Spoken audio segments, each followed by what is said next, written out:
siêu hú ban đạ bẩn đá xa nơi không cam vị thi ạt cầm băng mùi đôi sừng khâm tham mất run thạ pi nhẹ nâng slap nô na từ đằng thà nơi ngay bẩn tọp bẩn đá xa nút ban khai chi ca bật nhẹ ban bẩn chọc chi vật nơi tam chọc của biên thạ riêng trong này nhẹ tiết trời ban mất phe vi sần lọp pe cầm pung chụt tầm bấy chui sừng cru chiên du đai cầm pung chụt si ya ban sầm rải chất lẹ bong khuôn anh đòi buông xung xông ở cam vị thi nút chui ở kê từ lọp một thò mà đào vinh bẩn tai niên khuôn anh có trời bẩn đá xa đòi xa rừng mì đài hư trốn ban nom niên từ rộc bong sấy kru mình akum phim đầm bấy xông chùm nuôi bẩn tai cron tai từ đỏ mục tè bong sấy phim tu sập robot chiên du có khơi một cùng lớp tu sập bong sấy ban prap si ya ở đạ tu sập cho phim bẩn tai pe ní crai pi crop này để ai dùng cơ ban đại chương robot niên ban bắt bong ca cục rong từ hai bong khai khơi được snake cóประnhập từ dọc upco bẩn top pi bong sấy dọc xài ban có trong viên lực đại robot si ya dạng lươn tiếng song xa anh nâng anh khiêm nâng hai sầm lập cho tiếng ở trong sạ mền tế si ya Ki Chin rồi lấn robot si yaត្រូវបានជាប់ឃុំបងស្រីត្រូវតែរៀបចំពិធីភ្លាមទូរស័ព្ទដែលមានកម្មវិធីបណ្ដាសាត្រូវបានត្រាំក្នុងទឹកបរិសុទ្ធខ្សែពណ៌ស្ចងយ៉ាងតឹងនៅក្តៅស្របពេលដែលបងស្រីសូត្រមន្តប្រលឹងរបស់ស៊ីយ៉ាក៏បានដឹងខ្លួននៅក្នុងលំហបណ្ដាសា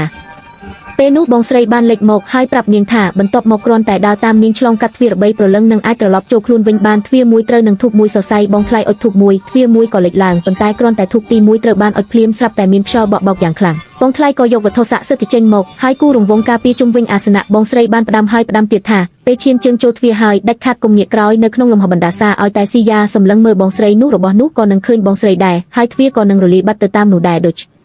នេះនាងអាចត្រឹមតែដើរតាមពីក្រោយស៊ីយ៉ាប៉ុណ្ណោះឃើញខ្សែសូត្រចងនៅក្តៅទេនេះជាភស្តុតាងបញ្ជាក់ថាឯងនិងខ្ញុំមានទំនាក់ទំនងគ្នាទ្វារសម្រាប់ឆ្លងកាត់បន្ទប់គឺនៅពីក្រោយពេលដែលឯងភ័យខ្លាចទោះបីជាពិបាកប៉ុន្តែត្រូវជឿថាខ្ញុំនៅពីក្រោយឯងជានិច្ចបងស្រីបានបាត់ខ្លួនដូចជាខ្យល់នៅចំពោះមុខស៊ីយ៉ារុញទ្វារទី1ស្រាប់តែឃើញច្រករបៀងសាលាដែលធ្លាប់ស្គាល់អំពូលភ្លើងរលត់ម្ដងមួយនាងអាចត្រឹមតែបើកទៅប៉ុណ្ណោះស្រាប់តែទ្វារខាងស្ដាំបើកដោយស្វ័យប្រវត្តិប៉ុន្តែពេលដើរចូលទៅបែរជាគ្មានច្រកចេញពេលបើកទ្វារចូលទៅខាងក្នុងហើយចាប់ពីពេលនោះទៅដាច់ខាតគុំងាកក្រោយឲ្យសោះគុំងាកក្រោយឲ្យសោះ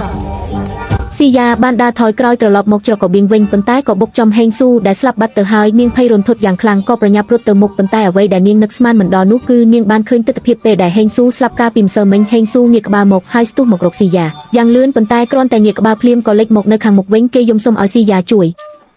ស៊ីយ៉ាព្យាយាមរត់គេចតាមបង្អួចប៉ុន្តែបែរជាឃើញលំហត្រួតស៊ីគ្នារាប់មិនអស់នាងប្រញាប់បិទបង្អួចពេលងាកក្រោយក៏ឃើញហេងស៊ូនៅនឹងមុខហេងស៊ូបានស្លាប់នៅចំពោះមុខស៊ីយ៉ាម្ដងទៀតដោយបញ្ចេញសំឡេងសើចយ៉ាងគួរឲ្យខ្លាចនិងទឹកមុខគួរឲ្យរន្ធត់ស៊ីយ៉ាដឹងថានេះមិនមែនជាមិត្តរបស់នាងទេក៏ក្រោកឈររត់ទៅឆ្ងាយភ្លាមនាងជឿថាអ្វីដែលនាងឃើញមិនមែនជាការពិតទេហើយស្រែកយ៉ាងខ្លាំងរួចរត់ទម្លុះរាងកាយរបស់ហេងស៊ូពេលដែលហេងស៊ូបាត់ខ្លួនទ្វារមួយក៏លេចឡើងបន្តិចម្ដងស៊ីយ៉ាបានដើរចេញពីទ្វារទី1ដោយរលូនបងថ្លៃក៏អុចធូបទី2ស៊ីយ៉ាបានមកដល់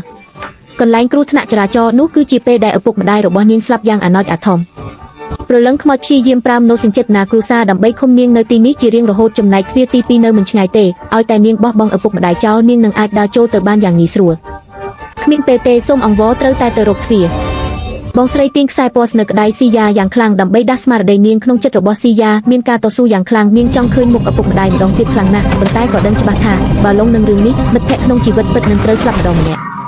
ពេលត្រឡប់មកការពិតវិញបងថ្លៃក៏ដកដង្ហើមធំហើយអបអរសាទរស៊ីយ៉ាដែលឆ្លងកាត់បានជោគជ័យហ៊ឺជុនក៏សុំទោសដោយក្តីសោកស្ដាយដោយនិយាយត្រង់ថាបើមិននាំនាងមកទីនេះទេក៏មិនមានគ្រោះថ្នាក់បែបនេះដែរប៉ុន្តែពេលស៊ីយ៉ាសួរពីបងស្រីបងថ្លៃបែរជានិយាយយ៉ាងសាមញ្ញថានាងគ្រាន់តែទៅបដូរសម្លៀកបំពាក់ប៉ុណ្ណោះពេលនោះសំឡេងរបស់បងស្រីក៏បន្លឺឡើងនៅក្បែរត្រចៀកស៊ីយ៉ានាងរំលឹកស៊ីយ៉ាថាទោះបីជាស្ដាប់ឬក៏ដោយដាច់ខាតកុំឆ្លើយតបព្រោះទីនេះគឺជាលំហនៃទ្វារទី3កុំឆ្លើយតបទៅខ្ញុំទៅបដូរខោអាវមួយផ្លែតសិនកំពុងរកពន្លឺព្រះអាទិត្យនៅទីនោះមែនទេវាដឹងថាអញខ្សោយទៅព្យាយាមវាប្រហារអញឥឡូវនេះពេលចូលទៅក្នុងទ្វារខ្ញុំប្រាប់ហើយថាកុំងាកក្រោយមើលពន្លឺព្រះអាទិត្យខ្ញុំខ្លាចពន្លឺព្រះអាទិត្យនៅពីក្រោយឯងត្រូវពួកវាឃើញឥឡូវឯងត្រូវតែមើលទើបខ្ញុំអាចឃើញពួកវាហើយចាត់ការពួកវាបានកុំមើលកុំចាញ់បោកវាប្រញាប់រកទ្វារហើយចេញទៅគឺជនមានអាការៈដូចជាយូដែរគេមានទឹកមុខភ័យខ្លាចហើយចង្អុលទៅខាងក្រោយស៊ីយ៉ាទាំងញ័ររន្ធត់បងថ្លៃប្រាប់ថាឲ្យតែស៊ីយ៉ាងាកក្រោយនឹងអាចជួយហ៊ឺជនបានប៉ុន្តែបងស្រីបែរជាប្រាប់នាងកុំឲ្យងាកក្រោយទីបំផុតស៊ីយ៉ាបានជ្រើសរើសបងថ្លៃទង្វើដ៏ល្ងង់ខ្លៅនេះស្ទើរតែសម្លាប់បងស្រីទៅហើយបងស្រីក្អួតឈាមយ៉ាងច្រើនពេលនេះបើចង់ជួយស៊ីយ៉ាមកវិញវិធីតែមួយគត់គឺនាងត្រូវចូលទៅក្នុងលំហបណ្ដាសាដោយផ្ទាល់ដើម្បីប្រឈមមុខជាមួយរបស់នៅទីនោះ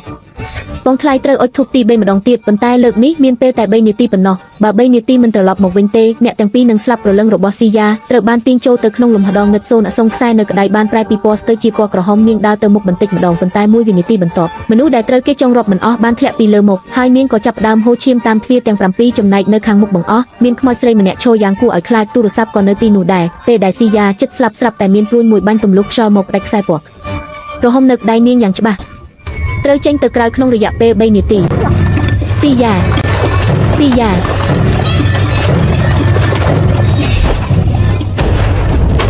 និងបងស្រីបានរួចផុតពីគ្រោះថ្នាក់ជាបណ្ដោះអាសន្នប៉ុន្តែនេះគ្រាន់តែជាការចាប់ផ្ដើមប៉ុណ្ណោះទោះបីជាបងស្រីបានផ្ដាច់ទំនាក់ទំនងក៏ដោយក៏មិនអាចបញ្ចប់បណ្ដាសាទាំងស្រុងបានដែរបើចង់រួចផុតពីរឿងនេះពិតប្រាកដត្រូវតែរកខ្មោចស្រីនោះឲ្យឃើញហើយកំចាត់វាចោលទាំងស្រុងចំណែកកម្មវិធីបួងសួងដែលពួកគេប្រើតាមសម្ដីរបស់បងស្រីគ្រាន់តែជាឧបករណ៍ដែលវិញ្ញាណកំណាចបង្កើតឡើងប៉ុណ្ណោះបើចង់បំបែកវាត្រូវតែរកប្រភពដែលភ្ជាប់ជាមួយវិញ្ញាណកំណាចនិងអ្វីដែលពួកគេហៅថាវត្ថុបណ្ដាសា